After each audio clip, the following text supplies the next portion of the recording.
అంబేద్కర్ కోనసీమ జిల్లా కొత్తపేట మండలం రామ్మోహనరావుపేటలో విషాదం నెలకొంది. ఓ వివాహ వేడుకలో భోజనం చేసిన సుమారు 45 మంది బంధువులు ఫుడ్ పాయిజన్ బారిన పడ్డారు. నిన్న జరిగిన పెళ్లి విందు ఆరగించిన వారికి ఇవాళ మధ్యాహ్నం నుంచి వాంతులు విరోచనాలు మొదలయ్యాయి. అప్రమత్తమైన అధికారులు బాధితులను అంబులెన్స్లో కొత్తపేట ఏరియా ఆసుపత్రికి తరలించారు. ఎమ్మెల్యే బండారు సత్యానందరావు ఆసుపత్రికి చేరుకుని బాధితులను పరామర్శించారు.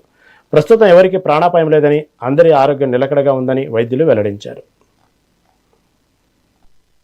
రామ్మోహనపేట అనే శివారు గ్రామంలో నిన్న మధ్యాహ్నం జరిగినటువంటి ఒక పెళ్లికి సంబంధించిన కార్యక్రమంలో అంటే పెళ్లి కొడుకు పెళ్లి కూతురు కూడా అదే గ్రామానికి చెందిన వారు ఉండడం, అందరూ కూడా దళిత వర్గానికి చెందిన వారు ఉండడం, నేను ఉదయం రాత్రి అదే గ్రామంలో ఉండడం వల్ల అక్కడ జరిగినటువంటి పెళ్లి కార్యక్రమంలో భోజనాలు ఏర్పాటు చేయడం, అవి చికెన్ అంటే ఇతర కొన్ని పదార్థాలు కూడా ఆ పెళ్లిలో ఏర్పాటు చేయటం, ఎక్కువ మంది మరి ఆ గ్రామంలో ఉన్న వారందరూ కూడా ఎక్కువ మోతాదులో భోజనం చేయటం, ఆ రాత్రి ఉదయం కూడా అదే ఆహారాన్ని భుజించడం, మరి అందులో చాలా మందికి ఫుడ్ పాయిజనింగ్ కింద జరిగి అందరికీ కూడా రాత్రి ఉదయం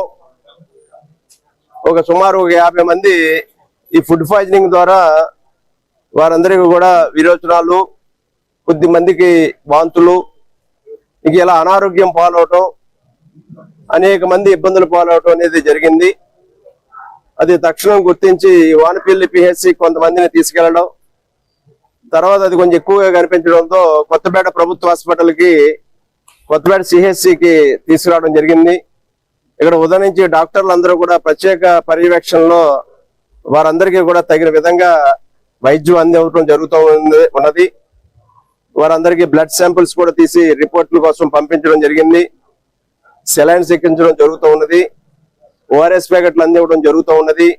అందులో పిల్లలు, పెద్దలు, యువకులు, మహిళలు అందరూ ఉన్నారు.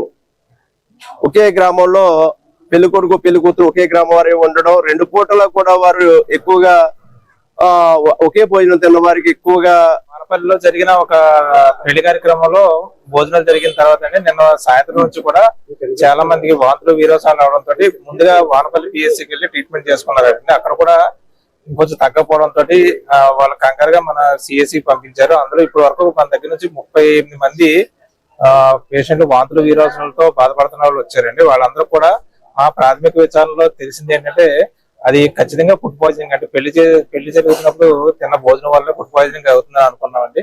దాని ప్రకారం ట్రీట్మెంట్ చేస్తున్నాం. మా డాక్టర్ బృందం కానీ మా నర్సుల బృందం కానీ అందరూ కూడా చాలా యాక్టివ్ గా చేస్తున్నారు. అంతా కూడా ఇప్పటి వరకు అయితే ఎవరికి ప్రాణహాని అన్నది ఏమీ లేదండి. అందరూ స్టేబుల్ గానే ఉన్నారు. ఏమన్నా పొజిషన్ కానీ మార్చి ఏమన్నా ప్రాణహాని కలిగిస్తుందని చెప్పి వెంటనే రాజమండ్రి రెఫర్ చేయడానికి కూడా మేము 108 వాహనాలు, అంబులెన్స్ కూడా రెడీ చేసుకుని ఉన్నామని, అంత అవసరం రాదని అనుకుంటున్నాము. అందరూ కూడా ఇలా జరిగింది కాబట్టి 1-2 రోజులు మా ట్రీట్మెంట్ లో ఉంచి అప్పుడు అంతా